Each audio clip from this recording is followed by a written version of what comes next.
Ang mabuting balita ng Panginoon ayon kay San Marcos. Noong panahong iyon, samantalang nagtuturo si Jesus sa templo, sinabi niya, "Paanong masasabi ng mga eskriba na ang Mesiyas ay anak ni David? Si David na rin, ng kasihan ng Espiritu Santo, ang nagpahayag ng ganito. Sinabi ng Panginoon sa aking Panginoon, maupo ka sa aking kanan, hanggang lubusan kong mapasuko sa iyo ang mga kaaway mo."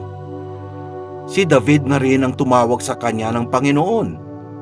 Paano magiging anak ni David ang Mesiyas?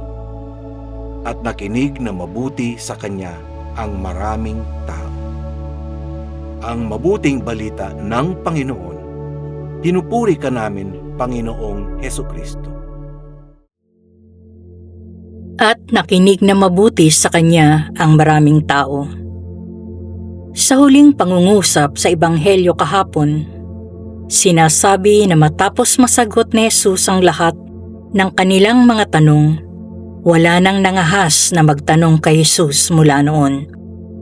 Sa madaling salita, napatahimik ni Jesus ang lahat ng nagtanong sa kanya na nais lamang hulihin siya sa kanilang pananalita.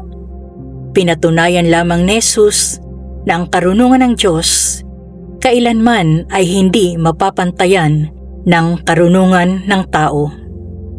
Iminulat sila ni Jesus sa katotohanan na bagamat mga dalubhasa sila sa banal na kasulatan, hindi pa rin nila lubos na nauunawaan at nasasaliksik ang buong katotohanan tungkol sa pagiging tunay na Panginoon at Diyos ni Jesus.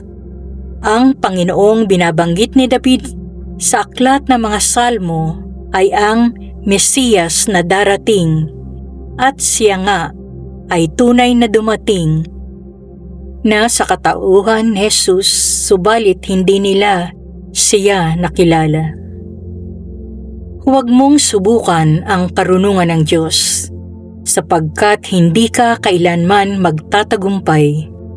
Tanggapin na may kababaang loob na may hangganan ang karunungan ng tao.